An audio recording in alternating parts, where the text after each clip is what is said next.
Bonjour à toutes et à tous. Il n'y a pas plus sympa que d'être à l'extérieur au chaud et à l'intérieur au frais. Et tout ça sur la batterie. Toujours sur la batterie. Allez, je vous montre.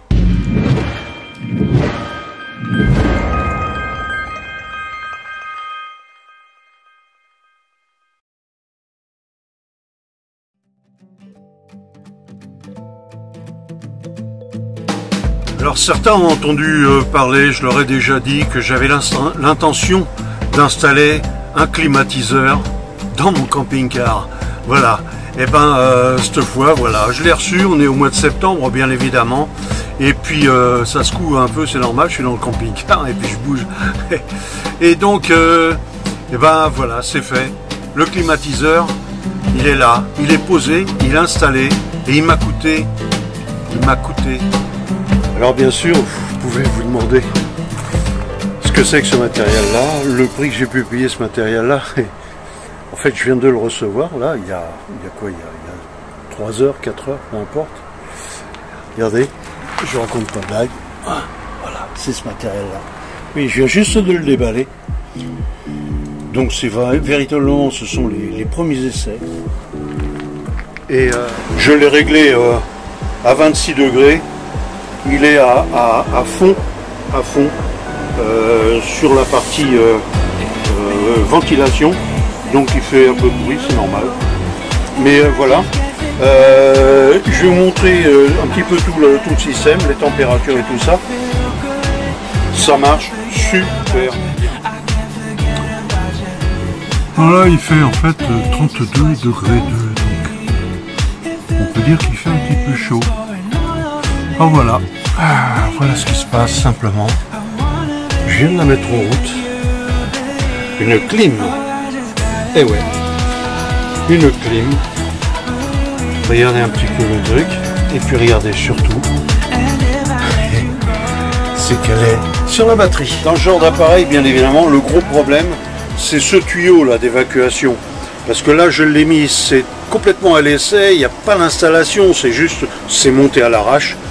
Et ce tuyau là, il y a plus de 40 degrés qui passent dedans. Donc je vais me débrouiller, c'est pas un problème ça.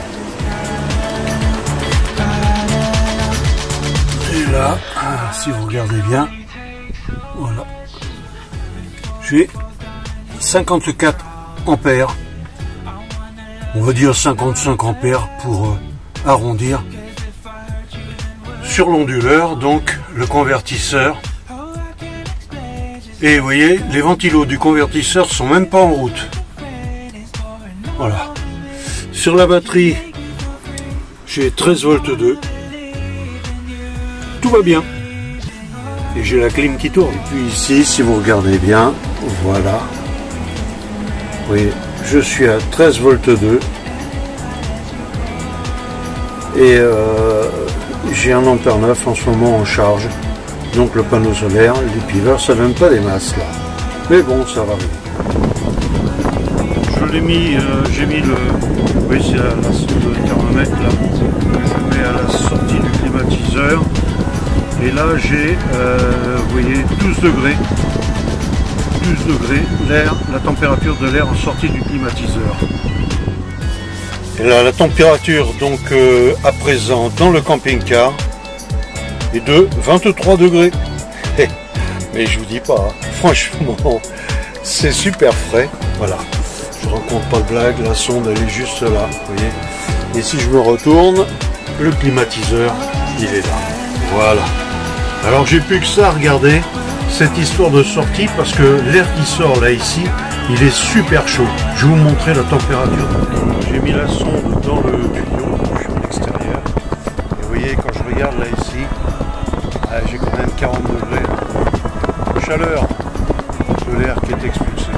Donc c'est juste ça, il me faut trouver une solution pour expulser l'air le plus vite possible avant qu'il me chauffe l'intérieur du camping-car, ou simplement changer l'endroit où je vais mettre. Ça tourne toujours, j'ai 13 volts 2. Vous voyez, les ventilos du convertisseur se sont même pas mis en route.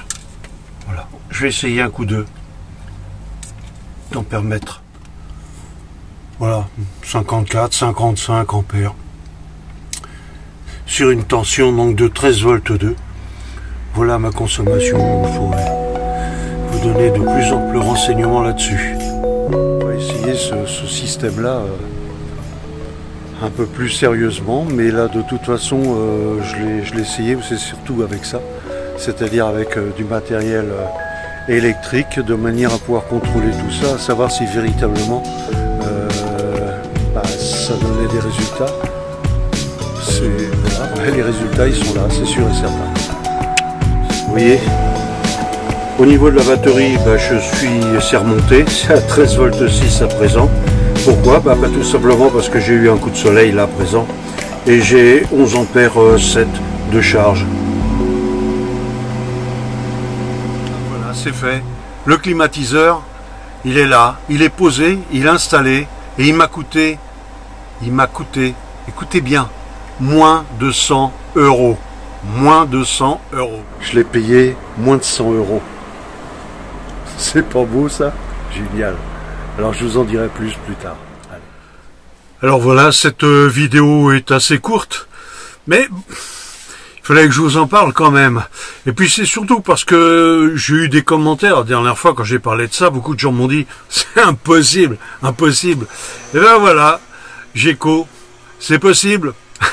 Alors, bien évidemment, la suite, vous l'aurez, ça fera partie d'une autre vidéo. Je mettrai ça plus en chiffres, je vais regarder tout d'abord, parce que je viens de la recevoir, là. Je vous jure, il y a 4 heures, 5 heures maintenant que je l'ai reçu. Je finalise cette vidéo pour vous parler de ça.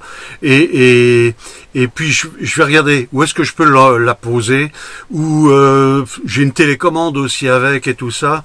Et donc, je dis bien, c'est une climatisation à compresseur, c'est pas une vulgaire, c'est pas un, comment on appelle ça, un humidificateur, ou voilà, ça marche pas avec de l'eau, ça marche avec un compresseur véritablement.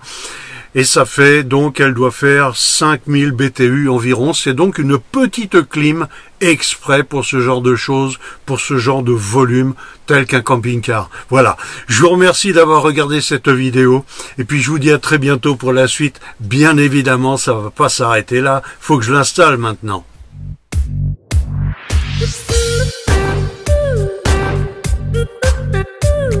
Merci d'avoir regardé. Si cette vidéo vous a plu, likez, et puis abonnez-vous pour la prochaine.